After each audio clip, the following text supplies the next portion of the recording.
Hi, Aubrey. Hello, Dylan. How are you? Finishing up school this week, You're. so I I'm know. feeling I know you're a so little happy. relieved. I am. I need a month, a whole Yeah, month. I need a whole month. I know, because I have to squeeze you in to do these I things. know. Well, now we have a whole month to get them all done and put in, and we can have like 18 episodes. Oh, whoa. I don't know Okay. if that's true, but So today we're going to be talking about a higher power. Higher power. a higher power. Yes. Bring me a higher love. That's something very talked about in the AA Yes. stratosphere, I would say. Yes. Which is why I really wanted to bring it up on our show.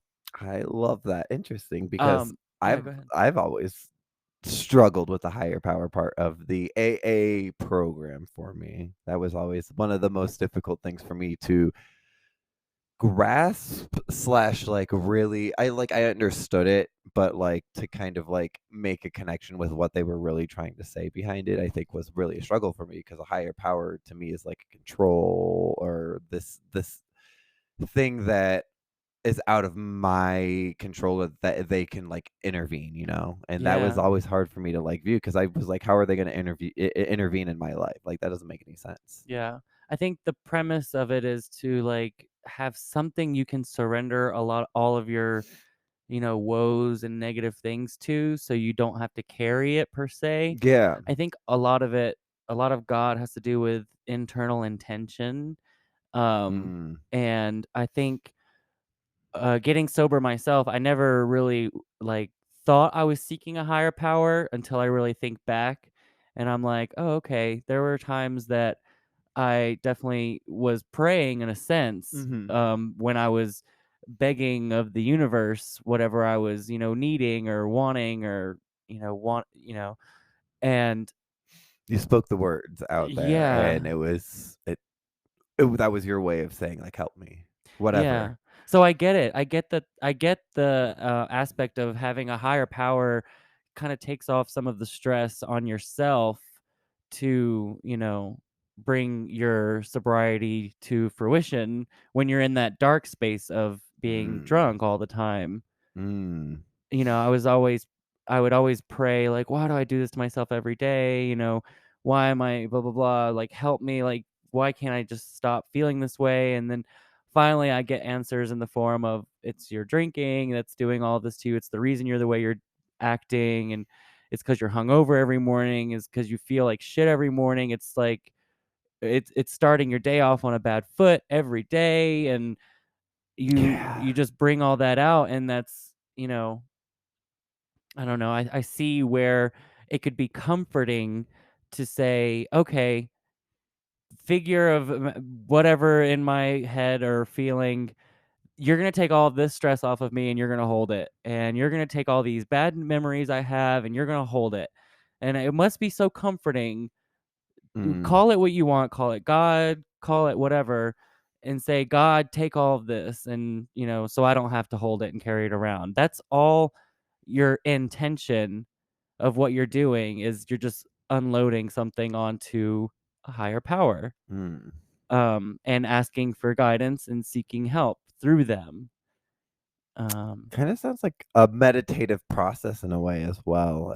I mean, I don't know if you've gone through those guided meditations where they're like, all right, now I want you to put your thought in a balloon and let that thought float oh away into the yeah, driftness and let yeah, those like feelings just kind of lift off of you because like that's what meditation is about. It's about clearing yourself. It's about making yourself kind of a new whole clean person at that time, even though like things are going to come into your life again. And that's why you constantly meditate, but it's like bringing in that like cleanliness, cleaning out those dirty thoughts and bringing in new thoughts. yeah. That's what the higher power is supposed to help people with, Mm. whether whoever they are, Whatever, whoever, what whatever it is. make it what it is. That was one of the things that they always told me. And you know, people always make fun of well, people want to make it the doorknob or whatever, but whatever. If that makes them happy, who the fuck cares? Yeah, Let the doorknob be your higher power, please. Like if that's what you need to stay sober, do it. yeah. You When I know. just finished that book, we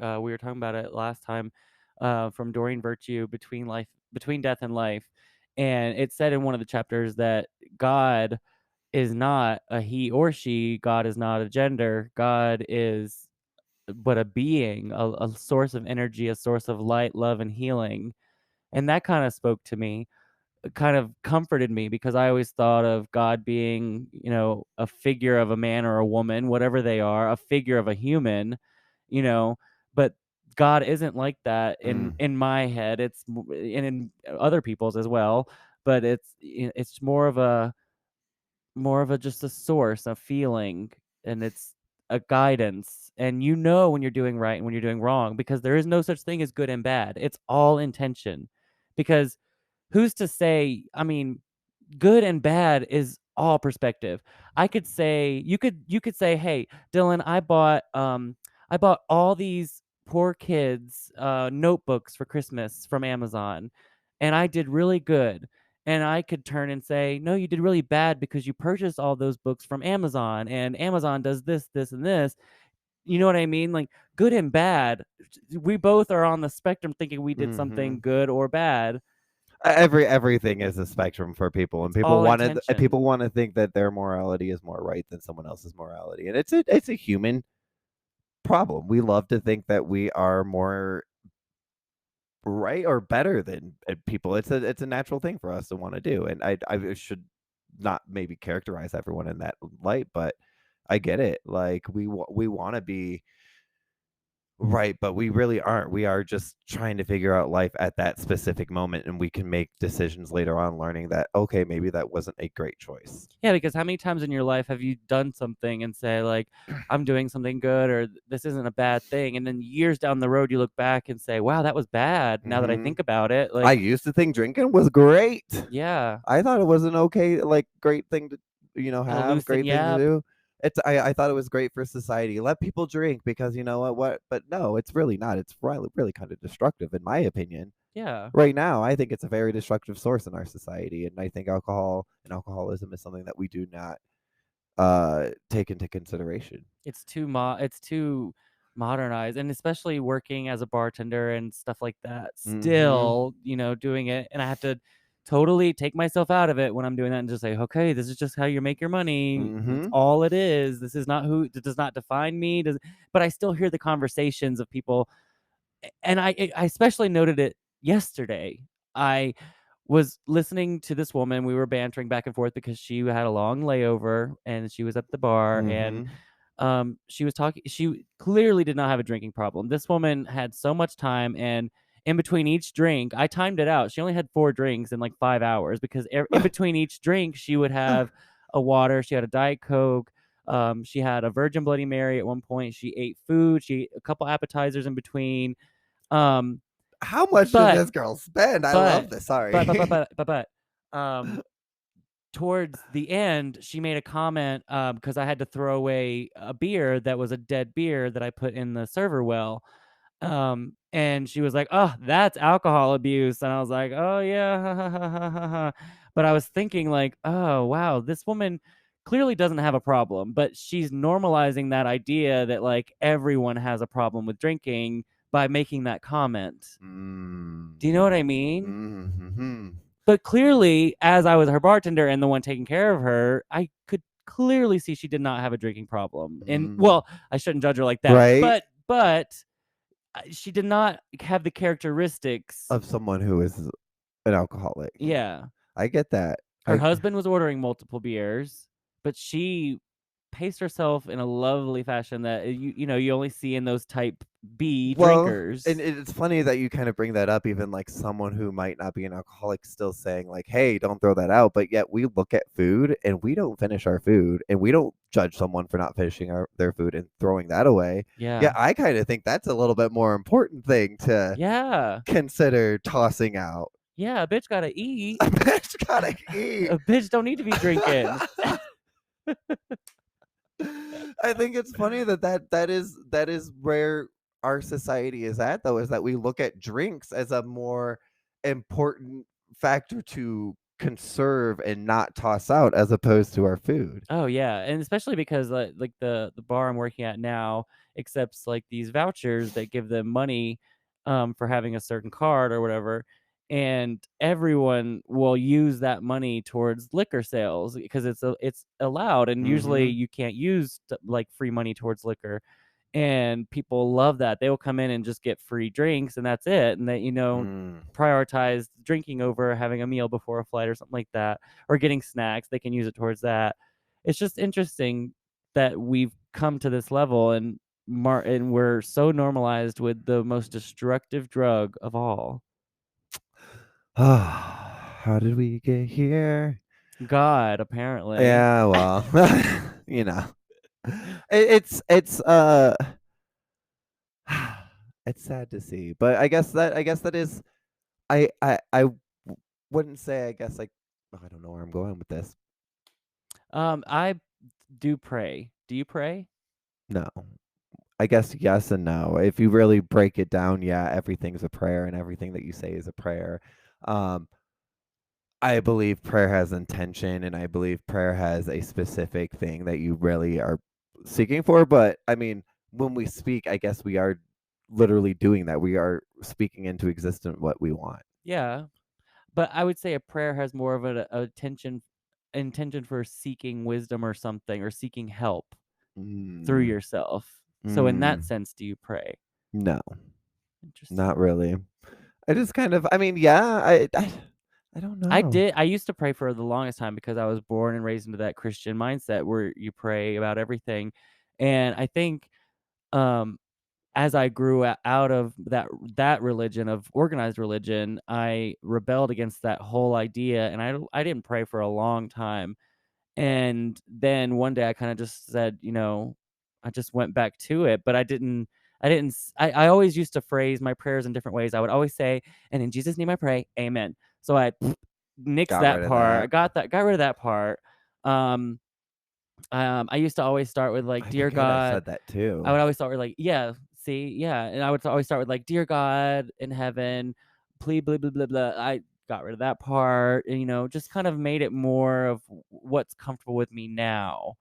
So I think seeking my higher power in that way, our relationship has definitely grown because I had one when I was young, but it was a false god, I feel. Mm, And as I grew up, I had to distance myself from all of it for a minute and for years, and then one day kind of come back into it and say, "Hey, I kind of do think there's some source mm, that could be of healing help to me."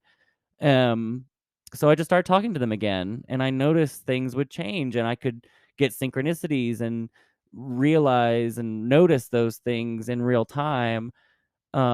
And who's to say if that's real or not? But in my mind, that is my God source showing me the way. mm, But I'm not per se religious to God. I don't like the idea of organized religion. I think God and everything is all it comes back to our perspective. We all have a different perspective on everything.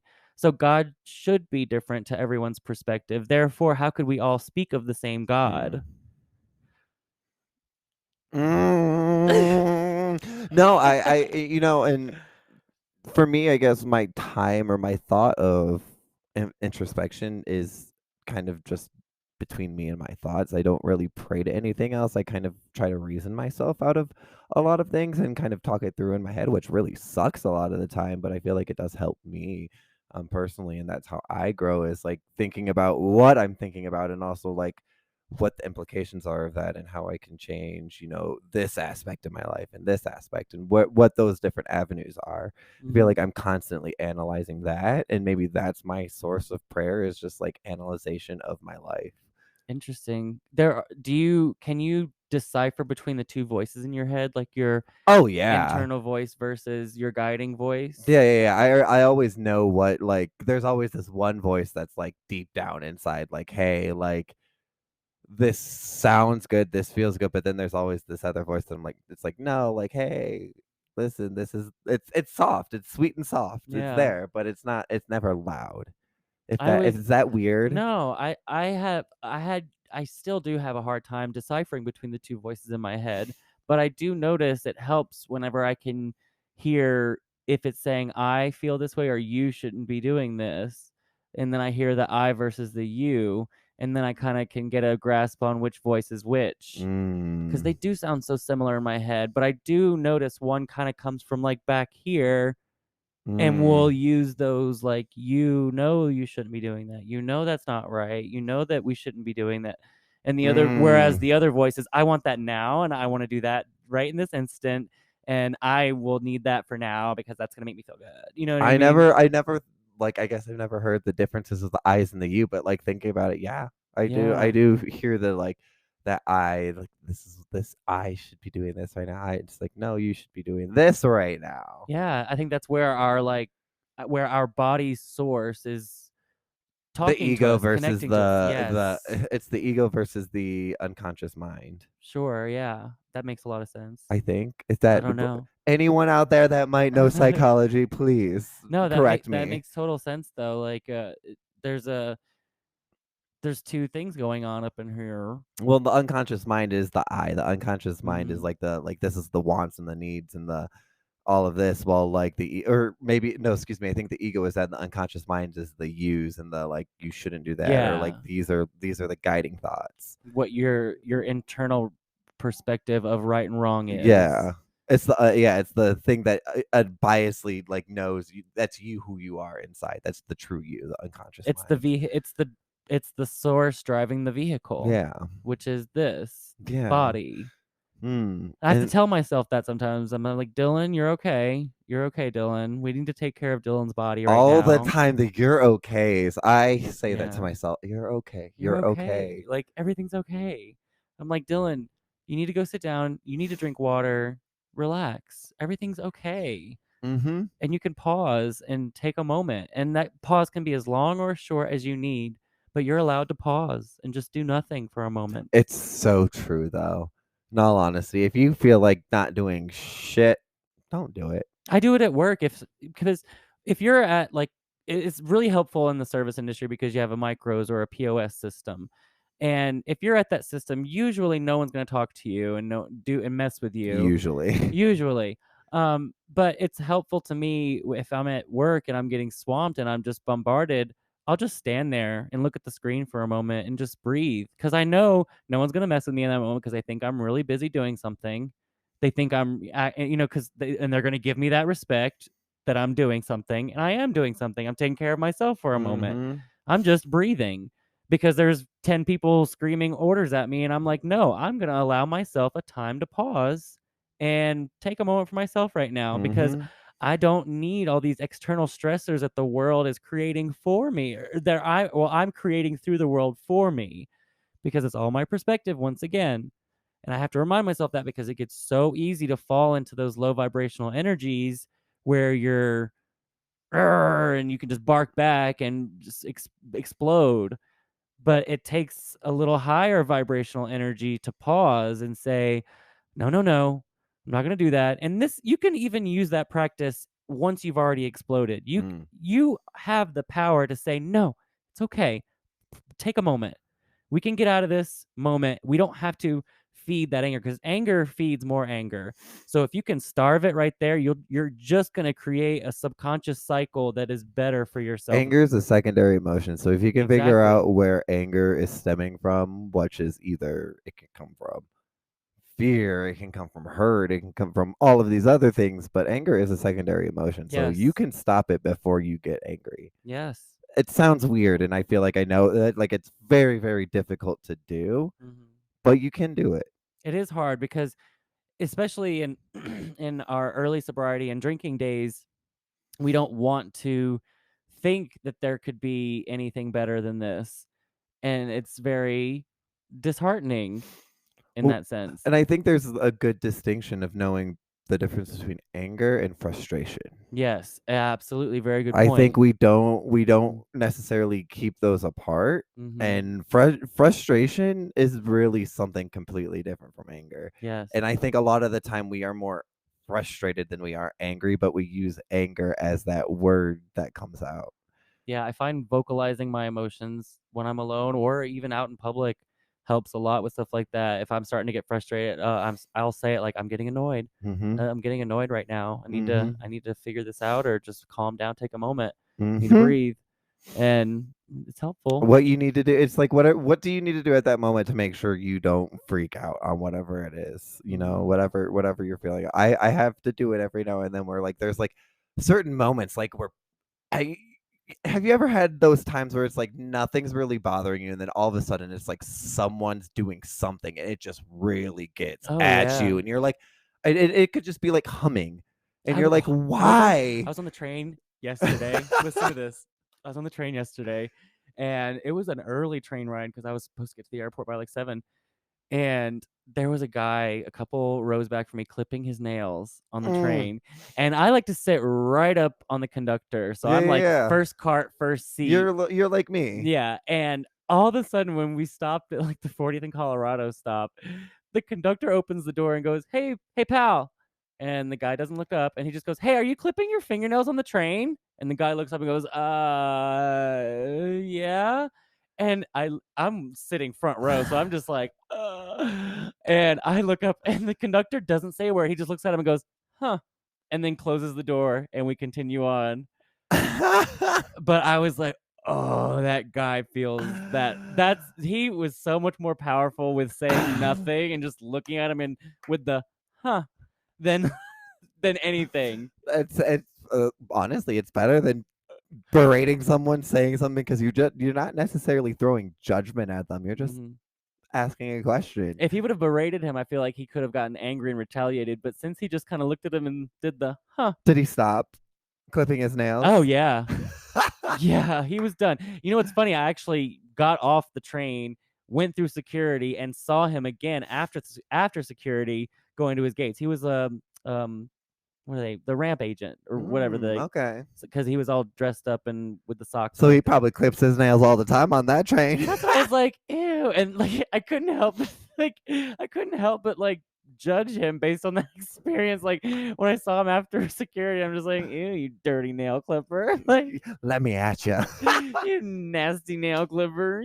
What are you doing clipping them claws?" On a public train. Public transit with What? claws flying everywhere. Ew. I should have turned around and been like, "Got in my throat. My eye." You should have done it. Next Ah. time. Next time. Well, Aubrey, thank God, our higher power, that we were able to do this episode, but I do think that this is the end Of of this times. episode. Oh. The Oh. the end of times. Yes, yes. I think this is it. We're signing out forever. Welcome to the apocalyptic gay. Oh, Coming to you with your Aubrey. post-apocalypse. Sorry. What? Yeah. Yeah.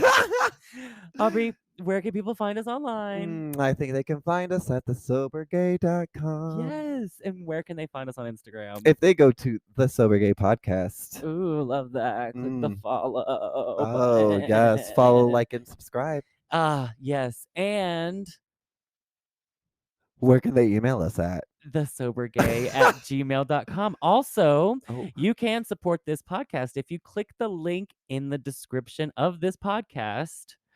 Not on the YouTube video, I don't Oh. think, but in the description of this podcast that you're listening to, you can find a little link and you can support us at 3 different tiers. I believe a 99-cent tier, a 4.99 tier, and a 9.99 tier. And we love you for that. If you want to get that 9.99 tier, we will give you a blowjob. Actually, no, we won't. But we'll We think it. we'll give you a blow pop. I don't want to send people blow pops. I'll give you a figurative blow pop. Does that make sense? No, that doesn't make sense. Until next We'll time, figure stay Stay sober, sober, girl. girl.